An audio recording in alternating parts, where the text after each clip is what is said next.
Mga hinigugma kong kabugtuan, yan ang Domingo, aton ginsasaurog ang Fiesta han Senyor Santo Niño. Fiesta han Bata nga Jesus. Ang aton Ebanghelyo yan nagpapahayag ang mga pulong ni Jesus. An iya paghigugma o pagtagad ngadto han mga gugti nga mga kabataan upod an iya pag-agda kaaton nga kaangayan magbag-o ngan masugad kita an gugti nga mga kabataan kung karuyag naton makasulod an ginhadian an langit. Amo hira ang gidadakui dito han ginhadian an langit. Adton mga nagpapaubos nga nasusugad ang gugti nga mga kabataan. Ano god iton nakikita di dahiton kabataan? A panahon han aton Ginoo ang kabataan waray importansya o diri gintatagan hinda ko nga importansya di dahan komunidad. Waray gahom og dependente nangangahulugan nga nadepende lahira an ira mga kag-anak. Diri natataganin importansya parpareho kundahan istorya mahitungod an pagpadamo han aton Ginoo tinapay. Insusumata aton nasaring limala kayukot nga kalalakinan, labot han mga kabataan ngan mga kababayenan. Tungod kay ang kabataan ug mga kababayenan sugad-sugad hirahin mga segunda klase la nga mga tawo. Diri natatagan hinda ko nga importansya. Amo ini mga inigugma ko nga kabugtuan kung kay ano nga iginpapakita aton han aton Ginoo nga kaangayan nga matagan gihapon naton dako nga importansya iton mga kabataan kay pinaagila haira kaangayan nga mahibarok kita nga masugad kita haira iton aton kinabuhi masugad iton mga kabataan tungod kay aada an aton pakatagamtam an ginhadian an langit. An maupay nga butang di dahiton mga kabataan magmaupay man hiya o magmaraot diri man kita makakasaring nga tanan nga an kabataan magupay may mga sarwayon may magsinupakon pero magmaupay man hiya o magmaraot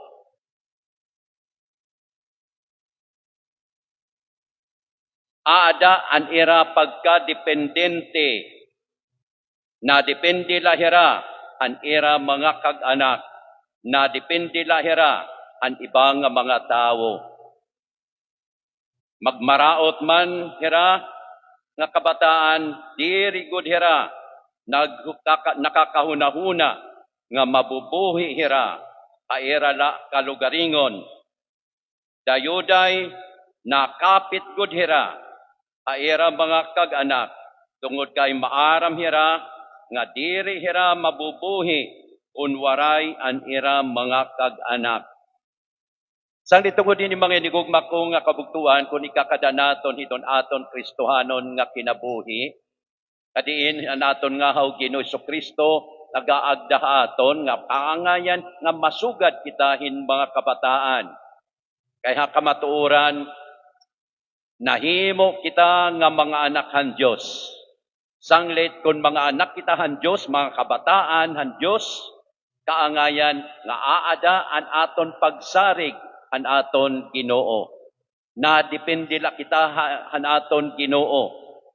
Kung karuyag naton mabuhi, kung karuyag naton makatagamtam han kinabuhi nga dayon, kaangayan nga aada la an aton pagsarig an aton Ginoo nga Dios.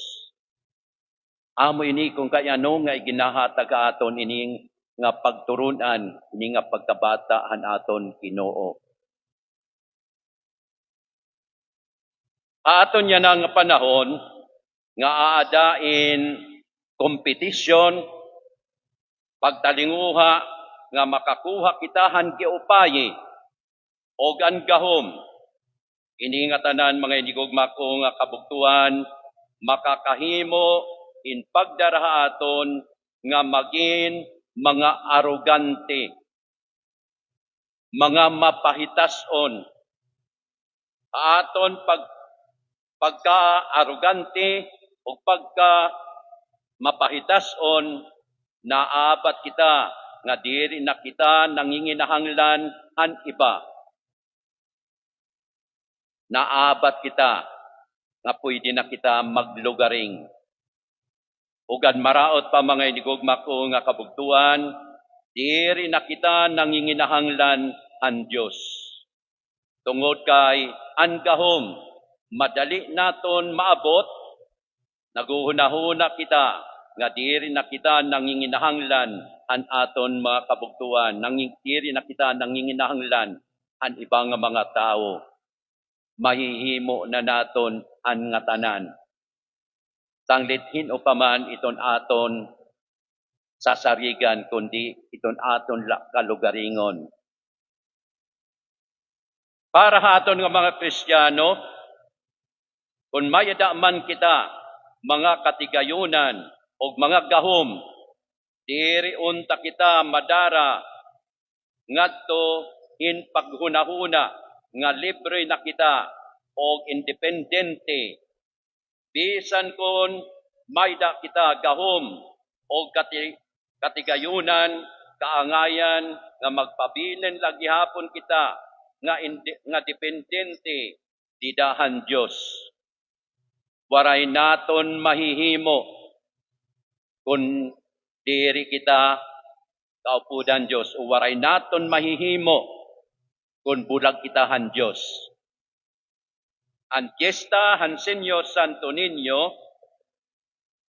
mahimo unta nga pahanumdum haaton nga mga Kristiyano, kapuroton ining han Dios nga magpabilin kita nga mga kabataan atubangan han matahan Dios. Bisan kung nagtubo kita panuigon an aton kamutangan, magpabilin sugad hinusang nga bata. Akamatuoran ang santos nga bata na tao base magpahinumdum haaton an aton pagkadependente didahan Dios. Sugad man ang kabataan aton kapaligiran, padayon nga mga pahanumdum haaton nga ang mga kabataan o ang mga kalibutanon nga mga butang na kontra han mga butang nga langitnon.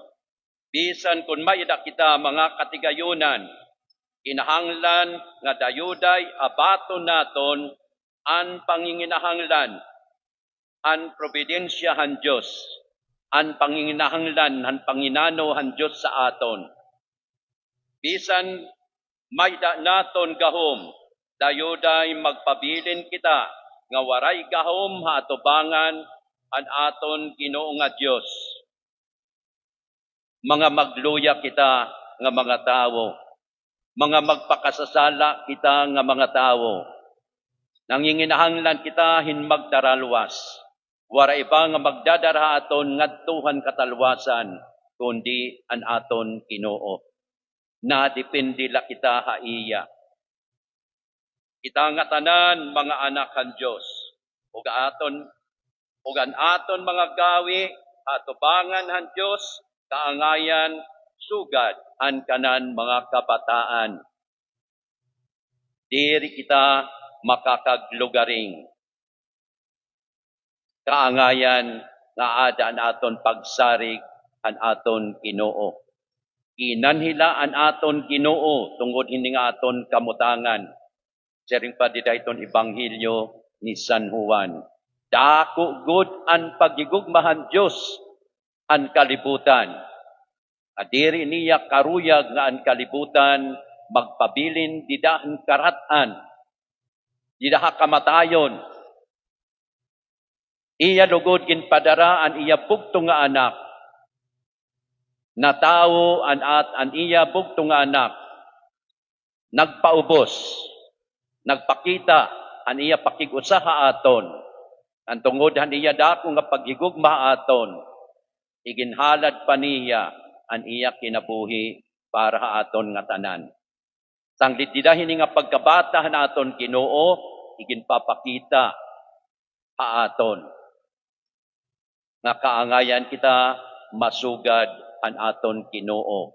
Nga nabata, nagpaubos, ngan tungod han iya dako nga paghigugma aton, naghalad han iya pupos nga kinabuhi para aton, para kita nga tanan mataluwas. Sari kitahan aton Ginoo, tungod kahan iya gugma aton, diri kita niya pagpapasibayan. Nanginginahanglan kita haiya, nanginginahanglan kita an iya pagtaluwas.